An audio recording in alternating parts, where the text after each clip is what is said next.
what you people are doing.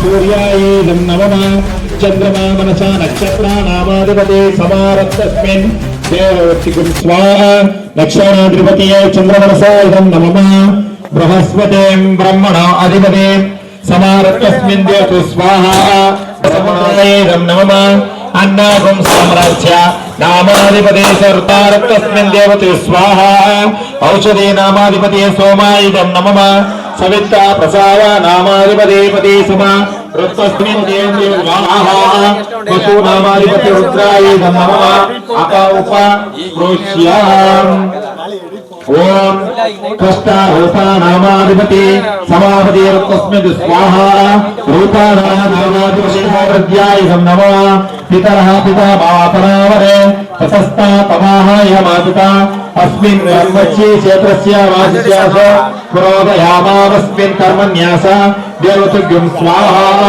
ಮಂತ್ರೋದ್ರೇತಾಭ್ಯ. Sir, ನಮ್ಮ ಮೈಸೂರು ತಾಲೂಕು ಇಲ್ವಲ ಹೋಬಳಿ ಮಾಣಿಕ್ಯಪುರ ಗ್ರಾಮ. ನಮ್ಮೂರು ದೇವಸ್ಥಾನ ಇದು ಬಂದು ಒಂದು ಹಳೆಯದು ಒಂದು ಹಂಚಿನ ದೇವಸ್ಥಾನ ಇದು ಶಿಥಿಲವಾಗಿತ್ತು. 2006ರಲ್ಲಿ ನಮ್ಮ ಗ್ರಾಮಸ್ಥರೆಲ್ಲ ಸೇರಿ ಈ ದೇವಸ್ಥಾನವನ್ನು ಉದ್ಘಾಟನೆ ಮಾಡಿಸಿದ್ದು. ಈಗ ನಮ್ಗೆ ಯಾವುದೇ ಮಾಹಿತಿ ಇಲ್ಲ. ನಮ್ಮೂರಲ್ಲಿ 2 ಬಸವೇಶ್ವರ ದೇವಸ್ಥಾನಗಳಿವೆ. ಇದು ನಮ್ಮ ಗ್ರಾಮಸ್ಥರೇ ಸೇರಿ ಕಟ್ಟಿದಂಥ ದೇವಸ್ಥಾನ ಆಗಿತ್ತು. ನಮ್ಗೆ ಯಾವುದೇ ಮಾಹಿತಿನೂ ಗೊತ್ತಿಲ್ಲ ಊರಿನವ್ರಿಗೆ. ಏಕಾಏಕಿ 1ನೇ ತಾರೀಕು 2ನೇ ತಾರೀಕು ಬಂದು ದೇವಸ್ಥಾನವನ್ನು ಬೀಗ ಹಾಕಿದ್ರು. ಅದ್ರ ಬಗ್ಗೆ ನಾವು ಮಾಹಿತಿ ಕಲೆ ಹಾಕೋದ್ರಲ್ಲಿ ಕೋರ್ಟಿಂದ ಆದೇಶ ಇದೆ, ಹೈಕೋರ್ಟಿಂದ ಆದೇಶ ಇದೆ ಅಂತ ಕೆಲವರು ಹೇಳ್ತಾಯಿದ್ರು. ಅದು ಗೊತ್ತಿರಲಿಲ್ಲ. ನಾವೆಲ್ಲರ ಹತ್ರನೂ ಹೋಗಿ ಕಂಪ್ಲೇಂಟ್ ಕೊಟ್ಟು ರೆವಿನ್ಯೂ ಇನ್ಸ್ಪೆಕ್ಟ್ರು ಕೇಳ್ದು, ತಹಸೀಲ್ದಾರ್ ಕೇಳಿ ಅಂತಾರೆ. ತಹಸೀಲ್ದಾರ್ ಕೇಳಿದ್ರೆ ನಮಗೆ ಆದೇಶ ಆಗಿದೆ ಅಂತಾರೆ. ಯಾವುದು ಮೂಲ ಗೊತ್ತಾಗಲಿಲ್ಲ. ಆಮೇಲೆ ತೆಗೆಸಿ ನೋಡೋದ್ರಲ್ಲಿ ನಮಗೆ ಪ್ರಾಚೀನ ದೇವಸ್ಥಾನ ಅಂತ ಒಂದು ಆ ಕಡೆ ಇದೆ, ಅದಾಗಿರುತ್ತೆ ಅಂತ ನಾವು DC ಆಫೀಸ್ಗೆ ಹೋದೋ. ಅದರಲ್ಲಿ DC ಆಫೀಸಲ್ಲಿ DCP ಅವರು ಪ್ರಾಚೀನ ದೇವಸ್ಥಾನ ಅಲ್ಲಿ ಬಸವೇಶ್ವರ ಇದೆ, ಅದು ಬಸವೇಶ್ವರ ದೇವಸ್ಥಾನ ಅಂತಿದೆ. ಅದು ಶಿಲೆಗಳು ಇಂದ ಕಟ್ಟಿರೋದು ಮಾತ್ರ ನಾವು ಸೇರಿಸ್ಕೊಂಡಿರ್ತೀವಿ. ಇದು ಈಗ 2006 ಯಾವುದು ಸೇರಿರಲಿಲ್ಲ ಅಂತ ಒಂದು ಮಾಹಿತಿ ಕೊಟ್ಟರು. ಆವಾಗ ಬಂದು 10 ದಿನ ಪೂಜೆ ನಿಂತಿತ್ತು. ಆಗ ಸಂಪೋಷಣ ಪೂಜೆ ಅಂತ ಹೇಳಿ ಮಾಡಿಸ್ಬೇಕು ಅನ್ನೋ ಒಂದು ಉದ್ದೇಶದಿಂದ ಗ್ರಾಮಸ್ಥರೆಲ್ಲ ಸೇರಿ ಇವತ್ತು ಎಲ್ಲ ಗ್ರಾಮಸ್ಥರು ಎಲ್ಲ ಸೇರಿ ಚಂದ ಎತ್ತಿ ಇವತ್ತು ನಾವು ದೇವಸ್ಥಾನಕ್ಕೆ ಒಂದು ಪೂಜೆ ಸಲ್ಲಿಸಿ ಪೂಜೆ ಮಾಡಬೇಕು ಅಂತ ಮಾಡಿದ್ದೀವಿ. ಇಲ್ಲಿ ಯಾವ ರೀತಿ ಅಂದರೆ ಇವರು ಅಣ್ಣ ತಮ್ಮದಿರ ಜಗಳದಲ್ಲಿ ನಮ್ಮ ದೇವಸ್ಥಾನಕ್ಕೆ ಧಕ್ಕೆಯಾಗಿದೆ, ನಮ್ಮ ಗ್ರಾಮಸ್ಥಿಗೆ ನೋವಾಗಿದೆ. ಯಾವುದೇ ಮಾಹಿತಿನೂ ಕೊಡ್ದೇ ಏಕಾಏಕಿ ಬಂದು ಬೀಗ ಹಾಕಿರೋದ್ರಿಂದ ನಮ್ಮ ಗ್ರಾಮಸ್ಥರಿಗೆ ನೋವಾಗಿದೆ. ಇದು ಯಾರು ತಪ್ಪು ಮಾಡಿದಾರೋ ಅವ್ರ ವಿರುದ್ಧ ಒಂದು ಶಿಸ್ತು ಕ್ರಮ ಆಗಬೇಕು. ಮತ್ತು ಈ ದೇವಸ್ಥಾನದಲ್ಲಿ 5 ಎಕರೆ ಭೂಮಿ ಇದೆ. ಆ ಭೂಮಿನ ಯಾರ್ಯಾರಿಗೆ ವರ್ಗಾವಣೆಯಾಗಿದೆ ಅದನ್ನೆಲ್ಲ ಬಹಿರಂಗ ಮಾಡಿ ಆ ಭೂಮಿನ ಒಂದು ದೇವಸ್ಥಾನಕ್ಕೆ ಬರ್ಕೊಡ್ಬೇಕಾಗಿ ನಿಮ್ಮ ಚಾನಲ್ ಮುಖಾಂತರ ನಮ್ಮ ಗ್ರಾಮಸ್ಥರ ಪರವಾಗಿ ನಮ್ಮೆಲ್ಲ ಗ್ರಾಮಸ್ಥರು ಕೂಡ ಸೇರಿ ಈ ದೇವಸ್ಥಾನ ಪೂಜೆ ನಿಂತೋಗಿರೋದ್ರಿಂದ ಒಂದು ಜ್ಯೋತಿಷ್ಯರ ಹತ್ರ ಕೇಳ್ದು, ನಿಂತೋಗಿರೋ ಪೂಜೆನ ಹಾಗೆ ಮಾಡೋಂಗಿಲ್ಲ ಅಂದರು. ಅವ್ರು ಮಾಡಿರೋ ಎಡವಟ್ಟುಗಳಿಗೆ ನಮ್ಮ ಗ್ರಾಮಸ್ಥರಿಗೆ ಹೊರೆಯಾಗಿದೆ ಸಮಯ ಇದು. ಅದರಿಂದ ಯಾರೇ ಮಾಡಿದ್ರು ದೇವಸ್ಥಾನಕ್ಕೆ ಬೀಗ ಹಾಕಕ್ಕೆ ಅವ್ರಿಗೆ ಅಧಿಕಾರ ಏನಿತ್ತು? ದೇವಸ್ಥಾನಕ್ಕೋಸ್ಕರ ಮಾಡ್ತಾ ಇದ್ದಾರೆ, ಆಸ್ತಿಗೋಸ್ಕರ ಅವ್ರು ಆಸ್ತಿಗೆ ಮಾಡ್ತಾ ಇದ್ದಾರೆ ಅಂತ ಗೊತ್ತಿಲ್ಲ. ಮೂಲ ಅರ್ಚಕರು ಚನ್ನಬಸಪ್ಪ ಮಾಡ್ತಿದ್ರು, ಅಲ್ಲಿಂದ ಅವ್ರು ಮಗ ಮಾಡ್ತಾ ಇದ್ದಾರೆ. ಇಡೀ ನಮ್ಮ ಗ್ರಾಮಸ್ಥರ ಹಿರಿಯರಿದ್ದಾರೆ, ಎಲ್ಲರೂ ವಿಚಾರಿಸಿ ಇವತ್ತು ಯಾವ ಆಸ್ತಿಗೋಸ್ಕರ ಆಡ್ತಾ ಇದ್ದಾರೋ ದೇವಸ್ಥಾನಕ್ಕೋಸ್ಕರ ಆಡ್ತಾ ಇದ್ದಾರೋ ಅದು ಪ್ರಕಾರ ಇನ್ನೊಬ್ರು ಪೂಜಾರಿ ನೇಮಕ ಮಾಡೋರೆ ಅಂತ.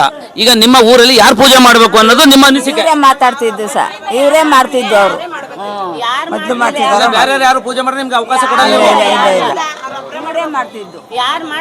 ನಾವು ಈ ಊರಿಗೆ ನಾವು ಮದುವೆ ಬಂತ 14 ವರ್ಷ ನಾವು ಮದುವೆ ಆಗಿಲ್ಲ. ಯಾರು ಮಾಡ್ತಿದ್ರು ಸ್ವಾಮಿ ಊರಲ್ಲಿ ಅವರೇ ಮಾಡ್ಬೇಕು, ಅದು ಅವ್ರಿಗೆ ಸಲ್ತಕ್ಕದ್ದು, ಇನ್ಯಾರು ಮಾಡಕ್ಕಾಗಲ್ಲ. ಅವರೇ ಮಾಡ್ಬೇಕು, ಇನ್ಯಾರು ಮಾಡಕ್ಕಾಗಲ್ಲ. ಸರ್, ಇವತ್ತು ನಿಮ್ಮ ದೇವಸ್ಥಾನ ಬಾಗಿಲಾಕಿ 10 ದಿನ ಆಗಿತ್ತು. ಹೌದು ಸರ್. ಇವತ್ತು ಬಂದು ನೀವು ಬಾಗಿಲು ತೆಗೆಸಿದ್ರಿ. ಇದು ಮೂಲ ಉದ್ದೇಶ ಏನು? ಬಾಗಿಲು ಬರೋ ಕಾರಣ ಏನು? ಮೂಲ ಉದ್ದೇಶ ಅದು ಅಣ್ಣ ತಮ್ಮರ ವೈಯಕ್ತಿಕ ವಿಚಾರ. ಇದು ಬಂದು ದೇವಸ್ಥಾನಕ್ಕೆ ಬೀಗ ಅಧಿಕಾರ RIಗಾಗಲಿ VAಗಾಗಲಿ ಗ್ರಾಮದ ಯಾವುದೇ ಬೇರೆ ವ್ಯಕ್ತಿಗಾಗಲಿ ಅಧಿಕಾರ ಇಲ್ಲ ಸರ್. ಯಾಕಂದರೆ 2006ರಲ್ಲಿ ಗ್ರಾಮದವರೆಲ್ಲ ಚಂದ ಎತ್ತಿ ಅವರು ಊರಿನ ವ್ಯವಸ್ಥೆ ಪ್ರಕಾರ ಮಾಡಿರೋದು. ಇದು ಯಾವುದೇ ರೀತಿ ಮುದ್ರಾ ಇಲಾಖೆಗಾಗಲಿ ಗೌರ್ಮೆಂಟ್ಗಾಗಲಿ ಅಕ್ವೈರ್ ಮಾಡೋಕ್ಕಾಗಲ್ಲ. ಯಾಕಂದರೆ ಇದು ಗ್ರಾಮದ್ದು ಸರ್. ಇದು ನಾವು ಬೀಗ ಏಕಾಏಕಿ ಬಂದವರು ಅಧಿಕಾರಿಗಳು ಯಾವುದೇ ರೀತಿ ನೋಟಿಸ್ ಇಶ್ಯೂ ಮಾಡಿಲ್ಲ ಗ್ರಾಮಕ್ಕೆ, ಬಂದವ್ರು ಬೀಗ ಹಾಕಿ ಹೋಗೋರೆ. ನಾವು ಅವಾಗ ಆರ್ ಐ ಗುರುಚೇತನ್ ಅಂತ ನಾವು ಅವ್ರ ಹತ್ರ ಹೋಗಿ ಪ್ರಸ್ತಾಪ ಮಾಡ್ದೋ. ಗುರುಚೇತನ್ ಅವರು ಸ್ಥಳೀಯ ಶಾಸಕ GT ದೇವೇಗೌಡವರು ನಮ್ಮನ್ನ ಯಾವುದೇ ರೀತಿ ಓಪನ್ ಮಾಡಬೇಡಿ ಅಂತ ಹೇಳವ್ರೆ. ಅದಕ್ಕೆ ನಾವು ಹೋಗಿ ಮತ್ತೆ ಗ್ರಾಮದವರೆಲ್ಲ 30-40 ಜನ ಹೋಗಿ ಶಾಸಕರನ್ನ ಪರಿಪರಿಯಾಗಿ ಕೇಳ್ಕೊಂಡು, ಸರ್ ನಮ್ಮದು ದೇವಸ್ಥಾನ ಪ್ರತಿನಿತ್ಯ ಪೂಜೆ ಮಾಡಬೇಕು, ಹಾಗಾಗಿ ನಮಗೆ ಅದೊಂದು ಅವಕಾಶ ಮಾಡಿಕೊಡಿ ಅಂತ ನಮ್ಮ ಸ್ಥಳೀಯ ಶಾಸಕರು ಮತ್ತೆ GT ದೇವೇಗೌಡರನ್ನ ಕೇಳ್ಕೊಂಡು, ಅವರು ನಮ್ಮ ಮುಂದೆ RIಗೆ ಮತ್ತು ತಹಸೀಲ್ದಾರ್ಗೆಲ್ಲ ಫೋನ್ ಮಾಡಿ ಹೇಳಿದ್ರು ಓಪನ್ ಮಾಡಪ್ಪ ಅಂತ. ಹಿಂದೆ ಹೋಗಿ ಫೋನ್ ಮಾಡಿಬಿಟ್ಟು ಓಪನ್ ಮಾಡಬೇಡ ಕಣಪ್ಪ ಅಂತ ಶಾಸಕರು ಹೇಳವ್ರೆ. ಹಂಗಾಗಿ ನಾವು ಈಗ ಅಕ್ಕಪಕ್ಕ ಗ್ರಾಮಸ್ಥರೆಲ್ಲ ಸೇರಿ ದೇವಸ್ಥಾನ ಓಪನ್ ಮಾಡಿದ್ವಿ. ಈಗ ಹಂಗಾರೆ ನೀವು ಹೇಳ್ತಿರೋದು ಈ ದೇವಸ್ಥಾನ ಬಾಗಿಲಾಕ್ಸ್ಬೇಕಾದ್ರೆ ಶಾಸಕರ ಕೈವಾಡೋದು ಅಂತ ಹೇಳ್ತಾ ಇದ್ದೀರಿ ಸರ್. ಆ ಥರ ಉದ್ದೇಶಪೂರ್ವಕವಾಗಿ ಶಾಸಕರ ಕೈವಾಡ ಅಂತ ಹೇಳಿದ್ರೆ ಅಣ್ಣ ತಮ್ಮ ವೈಯಕ್ತಿಕ ವಿಚಾರದಿಂದಾಗಿ ನಮ್ಗೆ ಅವ್ರು RI ಮತ್ತೆ VA ಅವರು ತಪ್ಪು ಮಾಡವ್ರೆ ಸರ್. ಅವ್ರಿಗೆ ಅಧಿಕಾರ ಇಲ್ಲ, ಬೀಗ ಹಾಕಕ್ಕೆ ಅಧಿಕಾರ ತಹಸೀಲ್ದಾರ್ಗೂ ಇಲ್ಲ, RIಗೂ ಇಲ್ಲ. ಏಕೆ RI ಅವ್ರು ಬಂದು ಬೀಗ ಹಾಕ್ತಾರೆ ಅಂತಂದ್ರೆ ಏನ್ ಕಾರಣ? ಇದು ಏನೋ ಶಾಮಿಲ್ ಆಗವ್ರೆ, ಇಲ್ಲಿ ಏನೋ ಕೈವಾಡ ನಡೆದಿದೆ ಸರ್. RI ಗುರುಚೇತನ್ ಅವ್ರ ಮೇಲೆ ನೀವು ಕಠಿಣವಾಗಿ ಕ್ರಮ ಕೈಗೊಳ್ಬೇಕು.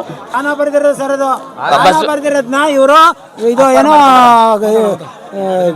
ಗೋಮಾಳ ಅಂತ ಹೇಳ್ಬಿಟ್ಟು ಡಿಕ್ಲರೇಷನ್ ಕೊಟ್ಕೊಂಡು ಅವರು ತಮ್ಮ ಇದಕ್ಕಾಗಿ ಮಾಡ್ಕೊಂಡಿವಿ ಅಂದ್ಬಿಟ್ಟು ಎಲ್ಲನೀಗ ಅಕ್ರಮವಾಗಿ ಎಲ್ಲ ಒಂದು ಖಾತೆ ಇದೆ 9 ಖಾತೆ ಮಾಡ್ಕೊಂಡವ್ರೆ. ಈಗ ಅದೆಲ್ಲ ತೆರವು ಮಾಡಿ ನಮ್ಮ ಗ್ರಾಮಕ್ಕೆ ಅದನ್ನ ಅನ್ವಯಿಸ್ಕೊಡ್ಬೇಕು ಅಂತಾನು ಕೇಳ್ಕೊತಾರೆ.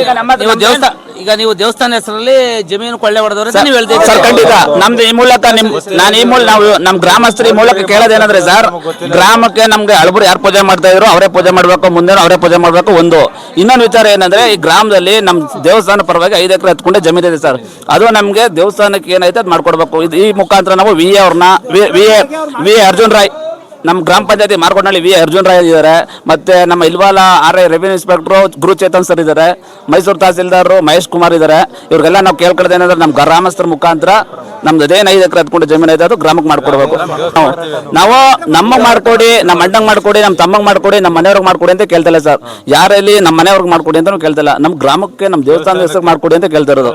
ನಾವು ಯಾರದೇ ರೀತಿ ನಮ್ಗೆ ಆಸೆ ಇಟ್ಕೊಂಡಾಗ್ಲಿ ಬೇರೆ ಹತ್ರ ಉದ್ದೇಶ ಇಟ್ಕೊಂಡಾಗ್ಲಿ ನಾವು ಕೇಳ್ತಿಲ್ಲ, ನಮ್ಮ ವೈಯಕ್ತಿಕವಾಗೂ ಕೇಳ್ತಿಲ್ಲ ಸರ್. ನಾವು ಗ್ರಾಮಕ್ಕೆ ಮುಖಾಂತರ ಗ್ರಾಮಕ್ಕೋಸ್ಕರ ಕೇಳ್ತಿರೋದು.